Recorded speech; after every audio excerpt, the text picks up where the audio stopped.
Alustame füüsikaminutitega ja täna hommikul me räägime lendamisest. Uurime, mis õud see on, mis lennumasinaid õhus üleval hoiab.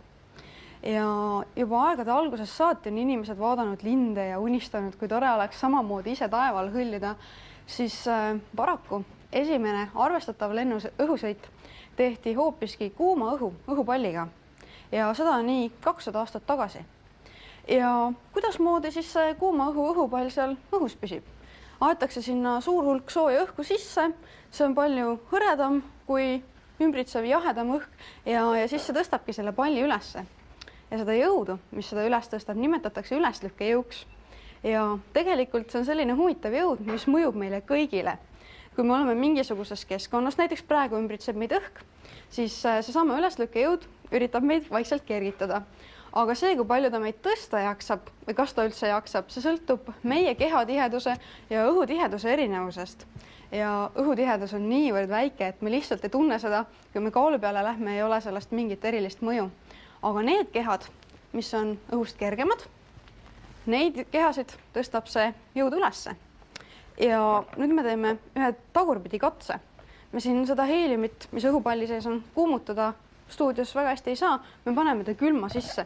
Vedelasse lämmastikku, nii -200 kraadi. Nii. Ja kui nüüd rääkida sellest üleslükkejõust, siis ühele inimesele on see tõesti siiamaani väga hästi mõjunud. Nimelt Archimedes, kui ta omal ajal vannis oli, siis ta tuli selle mõtte peale, et võiks ju olla selline üleslükkejõud. Ja tõepoolest, kui me vette lähme, siis me ju oleme peaaegu sama tihedad, oleme vee pinnal, siis see meile väga tugevalt mõjub. Et ühesõnaga Archimedesele mõjus ta nii, et ta hüppas vannist välja ja läks linna peale alast ringi jooksma karjudes Eureka. Nii, aga... Kui maksin millega on, ma vaatan.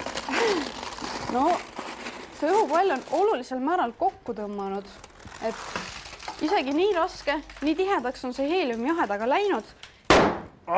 Käis ära oli lätakas. Aga ma arvan, võtame järgmise palli, vaatame, kas ta üles ka tõuseb.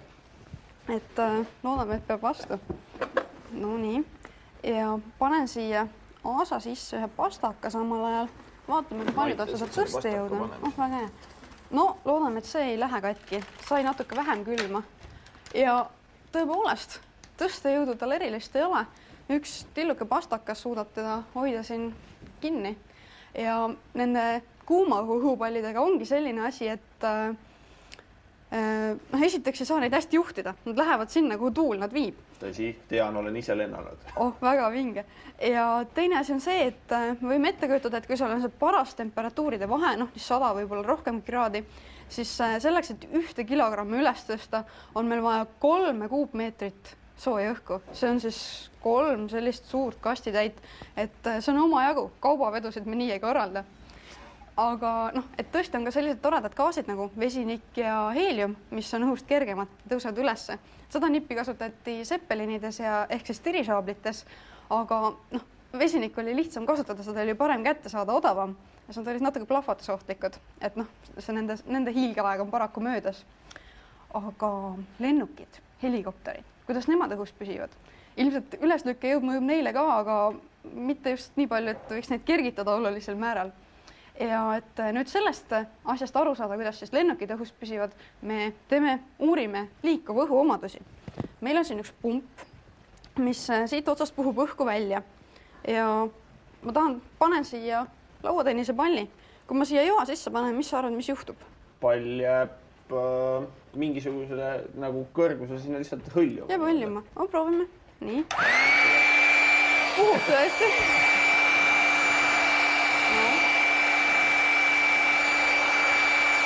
Ei hõljuma, täpselt. Aga see on sellepärast, et alt tuul puhub. Jaa, lennukitel ta ei puhu alt. Täpselt. Aga kui ta siin joa sees on, kas me seda kallutada võime niimoodi? Võid, aga pall kukub maha. Proovime. Paneme.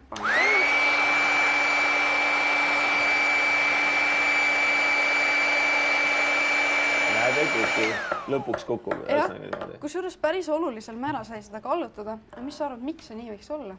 No seal on selline asi nagu õhuõrendus ja siis on seal veel Bernoulli efekt ja kõik siuksed asjad. Kusjuures sul on täiesti õigus. Liikuvus õhuvoolus on rõhk väiksem ja siis see väline õhurõhk lükkab selle palli sinna joa keskele tagasi. Noh, kuni siis üks, et see raskusjõud saab jagu sellest. Ma tooks üle praktilise näite inimesed, kes duši all käivad, imestavad, miks vannikardin duši all olles nende poole liigub, see on täpselt sama asi, sellepärast, et vesi liigub, õhk liigub ja see tekib õrendus ja see tõmbab kardin inimesele. Ja mida kiiremini see õhk või siis vedelik liigub, seda väiksem rõhk tekib. Et see on siis üks asi, aga noh, ikkagi võib-olla raske natuke lennukitega seostada, et meil see tuul puhub ikkagi külje pealt. Et ülesanne sulle, vaata. Paberileht on siin. Ja võtan ühe enda kätte. Et ülesanne siis mängi tuult. Et sa pead tegema nii, et see alumine osa siit üles tõuseb niimoodi. Kõige lihtsam on teha siuke trikk. No, aga sa pead puhuma. Ja, ma puhun. Aga miks sa peale puhul? Sellepärast, et kui siin peal tekib õhu liikumine, siis tekib siin õrendus ja all on nagu sama suur rõhk kui ülejäänud toas, siis ta tõstabki selle paberilehe siit niimoodi ülesse. Et õhurõhk tõstab ülesse. Väga hea, sa peaksid ise tegema järgmised füüsikaünitud. Nii, aga kui me nüüd tuleme lennukite juurde tagasi, siis tõepoolest see, kuidas nemad õhus püsivad, ongi see, et siia tiiva peale tekitatakse siis madalam rõhk kui allapoole ja siis õhurõhk tõstab lennukid ülesse. Ja neil peavad olema suured tiivad, et tekiks piisavalt seda tõstejõudu. Lisaks sellele, et nad liiguvad väga kiiresti, on nende tiivad ka pealt alt sirged ja ülevalt kumerad, et sealt liigub õhk kiiremini, mis tekitab lisatõstejõudu veel. Jah, see ongi see efekt, aga siis on veel see, et seal on tegelikult see matemaatika, mis seal taga on hirmus keeruline ja see kõik see tiivakuju disain ja need labad seal, mis käivad, et see on natuke keerulisem, kui niimoodi lihtsalt näppude peal seletada saab, aga põhimõtteliselt sul on õigus. Ja kui me siin panime õhu liikuma ja otsime seda palli niivõrd kuivõrd paigal, siis lennuk ise liigub õhu suhtes, mis teeb siis tiiva jaoks sama välja. Et sedasi nad siis püsivadki õhus. Ja need mootorid, mis neil siin külje peal on tavaliselt, need on selleks, et lennukit edasi viia, sest kui me õhku tõstame, sellest üksi ei ole väga palju abi. Nii, ja õhk on ka vaja, et nad lennata saaksid. Kosmoses lennuk ei lenda. Ja helikopteritega on üsna sama lugu.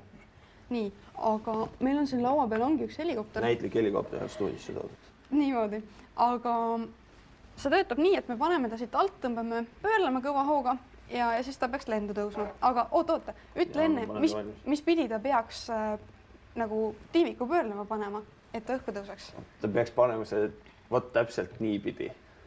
No, aga väga hea pakkumine tegelikult. Võiks ju arvata, et teistpidi, kuna siis ta nagu läheb niimoodi õhu alla ja hakkab tõstma, aga tegelikult on nii, et kui ta nii pidi läheb, siis ta võtab õhu alla nagu mingi tuulelohe või siis deltaplaanid on samamoodi.